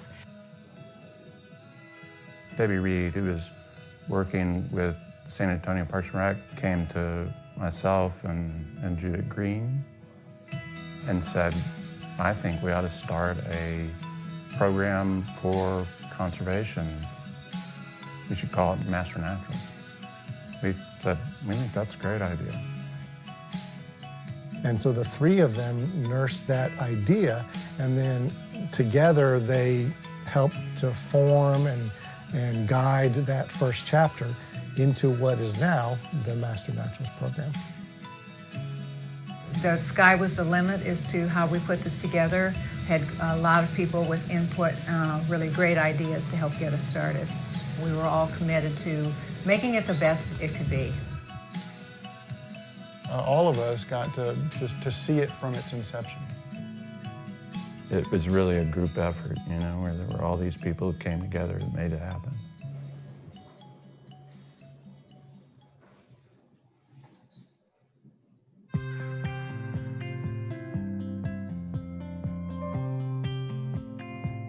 Well, as we were putting the structure together for a program, there was a lot of interest expressed from around the state. The idea of a Master Naturalist program spoke to people. It spoke to that there were lots of people that had that as an interest. There was so much enthusiasm for what was happening in San Antonio. There was a person who heard about it in Dallas and already had begun to say, we need this in Dallas. There were a lot of people in the Dallas conservation community that said, we want it now. And so, of course, I said, okay. Our Master Naturalist program grew from the chapter in San Antonio and the chapter in Dallas, basically as a groundswell of volunteers who heard about the program, who got their local Parks and Wildlife and Extension staff involved. They said, we'd like to bring this to our county or to our group of counties. Will you help or will you allow us to do this? And at that point, we realized that it was just going to take off. Because right after that, it was Houston and then Austin, and then we were off to the races. We had just an exponential growth of chapters in the first couple of years as more communities saw the power that this program was going to be able to provide for their local conservation organizations, their local conservation needs, and for their citizens as well. Even today, this is how all of our chapters start, with the interest of volunteers who work with their local community partners to bring these resources and people and organizations together to offer a Master Naturalist program in their local community. Today we have 48 chapters scattered across the state. We've trained about 12,000 Master Naturalists within the program to date. When a Master Naturalist joins the program, they're usually there to learn about what they see around them. They want to know what these flowers are, they want to know what these birds are, what these bees are, and they want to understand how all of these parts and pieces work together. First, they get a broad overview of Texas natural resources. After that, their training really specializes on the local natural resources around them. They learn about the land management, land use history. They'll learn about the ecoregion that they're in, the plants, the wildlife, the river and water systems, everything that makes that ecosystem what it is. So they really become experts in their local natural resources. Our volunteers give back over 430,000 hours of service on an annual basis. They're providing management assistance or recommendations to small acreage landowners. They're turning dirt and developing trails, helping us with stewardship projects, research, outreach, and education. They provide an invaluable education for our public and for our policymakers about the conservation needs of our state. Master Naturalists are having impact way beyond what anyone ever would have thought 20 years ago.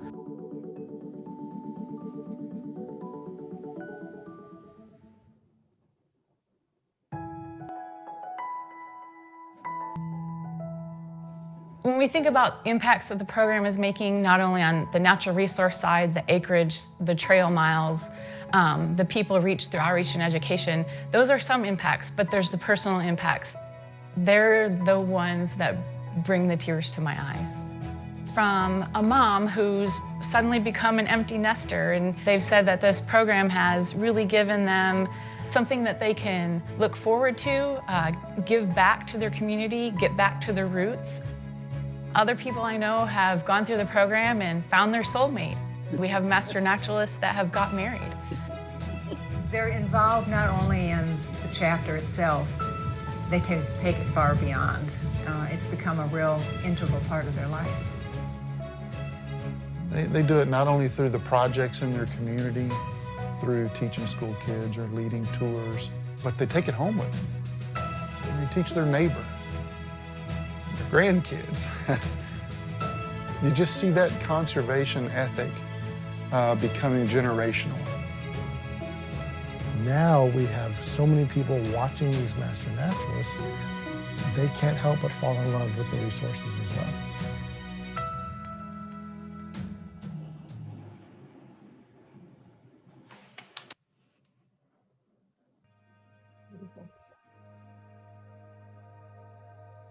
I love quotes, and I read a couple books of quotes each morning.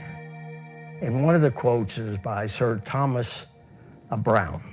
And he says, "We have within us wonders that we seek around us."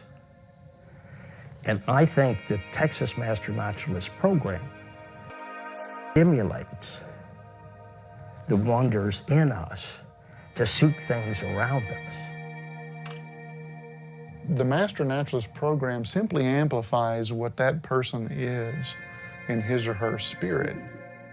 There's something innate about them, about their upbringing, about their experiences, about their personal passion that draws them to these projects. And the program simply helps them to thrive and gives them the tools they need to show that passion to others.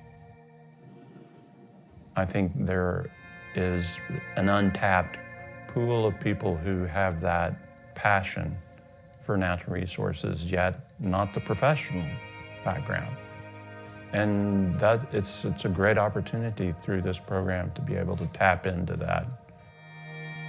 I think that everybody has an interest in some facet of natural resources, be it slugs and snails, that may be your interest. And it may be because you love escargot that you're interested in snails. I couldn't foresee somebody saying, well, there's nothing here for me to volunteer on. It will find you if you look for it. Every master naturalist I know just has a special heart for our native ecosystems, whether it's for plants or for wildlife or for geology, whatever that is. There's just a love and a passion in their heart for that. And it also just seems to kind of have to come out of them. If you're around them and there's a question about something that you see, they're going to be telling you what that is and why it's there and what its value is. Just have tremendous respect for their knowledge, for their never-ending desire to learn, and for their never-ending desire to want to be outside doing things for wildlife. If they're out there working for our natural resources, it's going to be okay.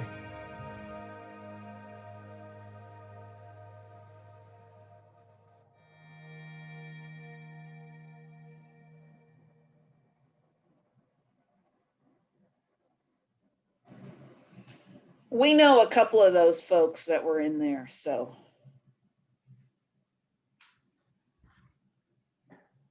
That video was really great. That was a great video. I feel like that was awesome. It was very good. Very inspiring.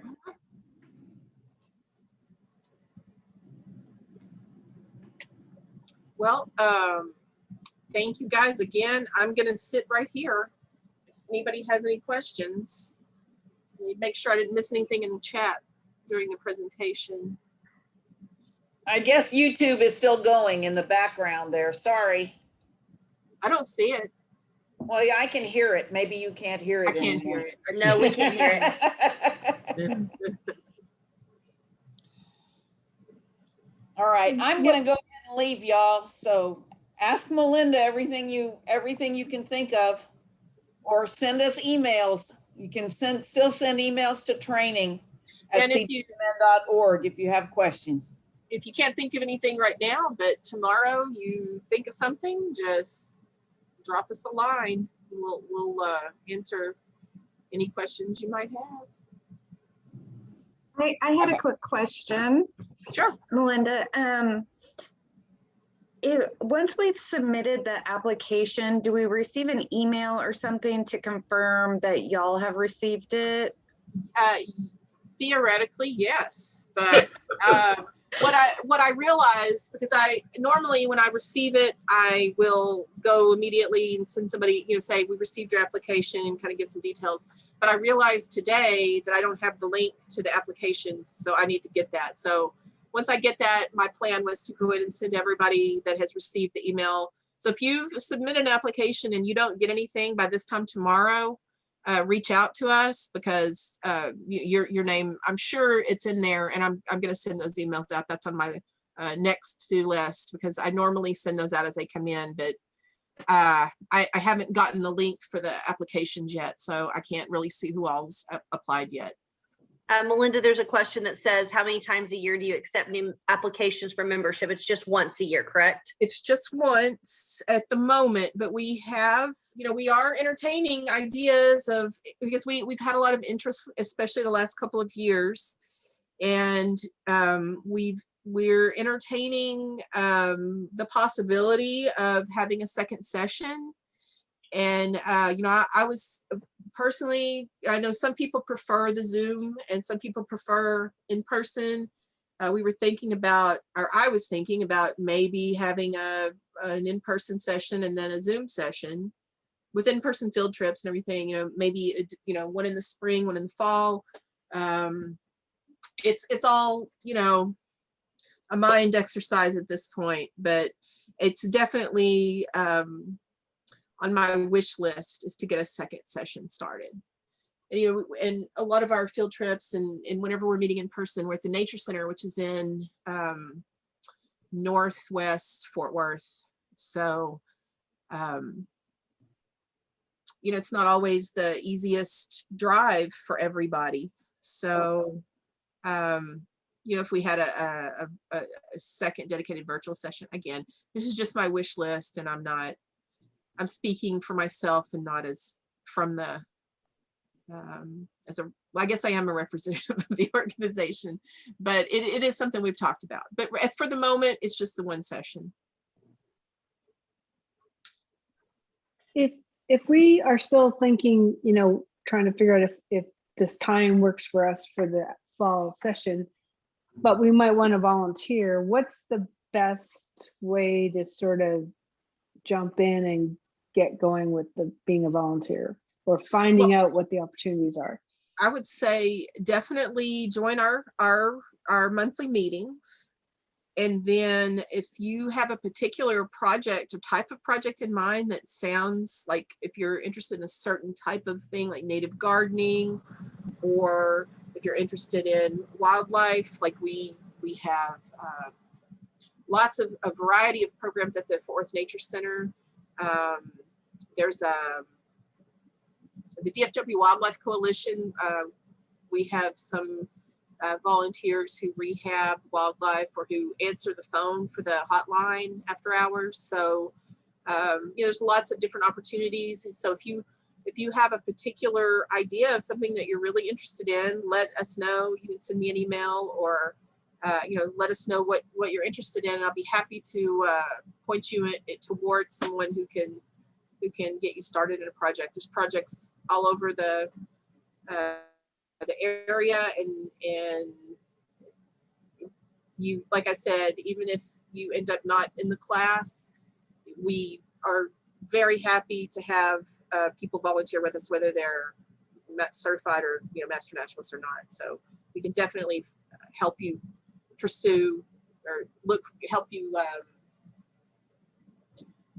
find that perfect opportunity.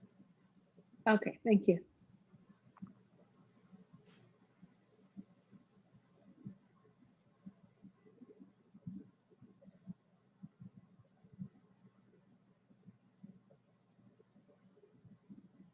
So has everybody here applied yet, or we have online? I haven't applied yet. I was waiting to the meeting to kind of have some questions answered, check it out, and I'll probably do that tonight. Sure.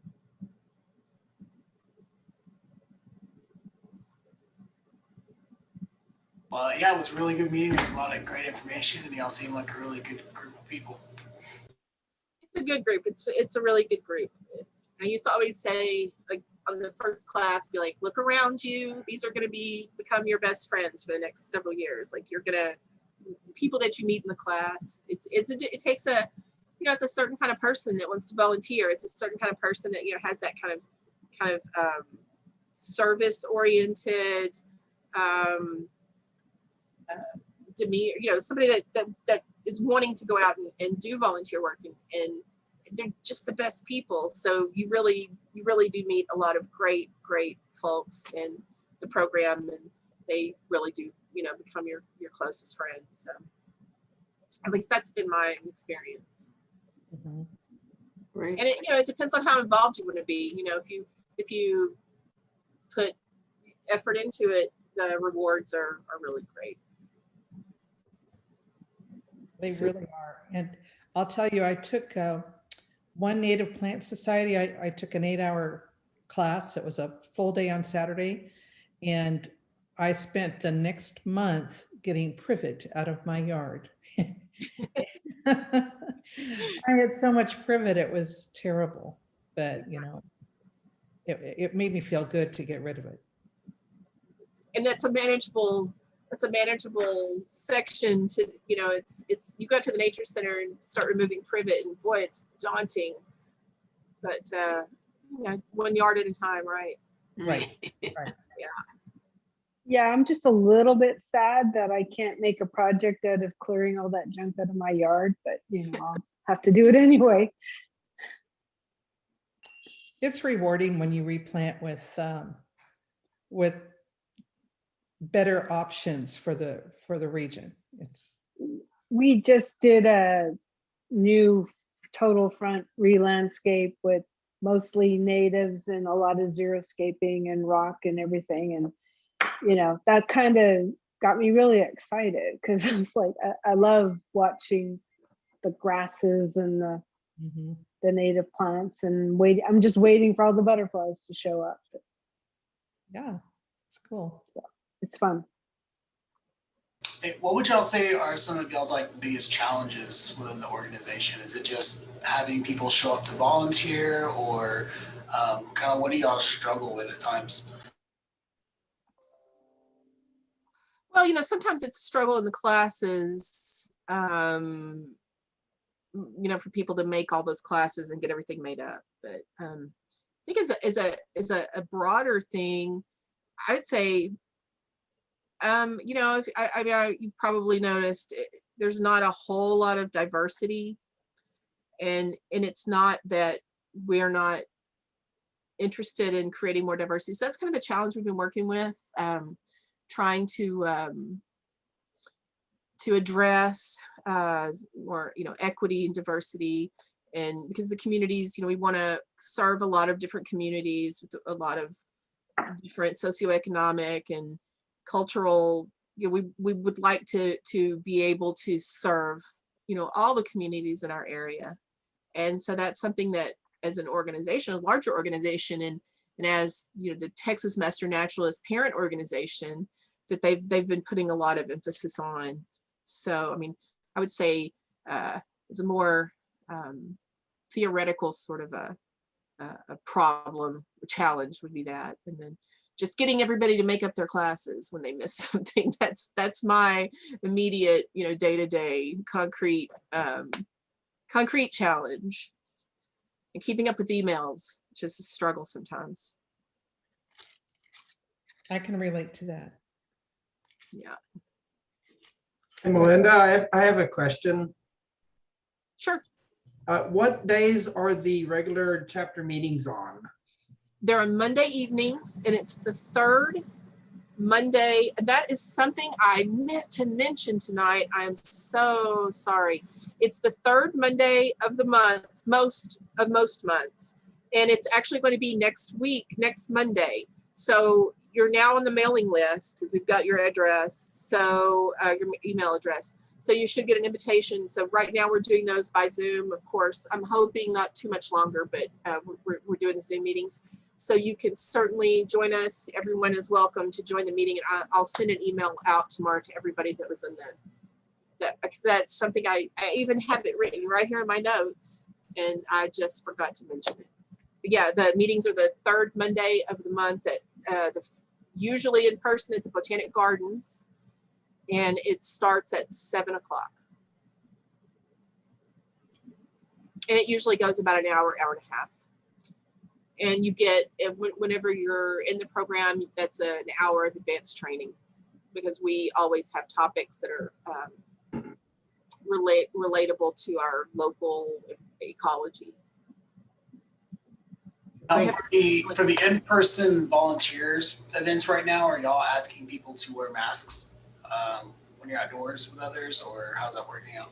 It is, I think at this point, and I wish Sharon was here because, we're trying to go with the state organization. We were required to enforce the social distancing and do everybody wears masks when unable to social distance.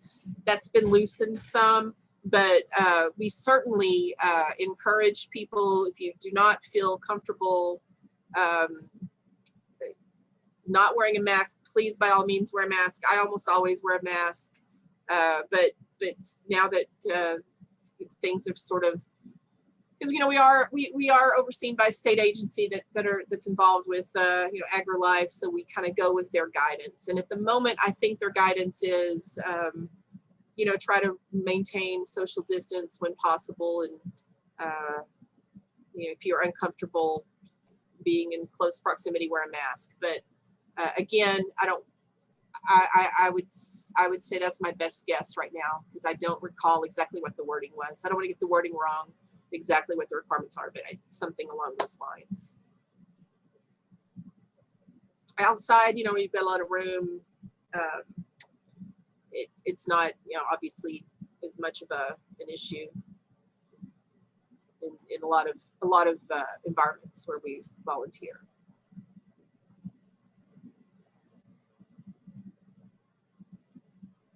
Very good. Thank you very much for your time. No, thank you for being here. Really, we really appreciate you guys.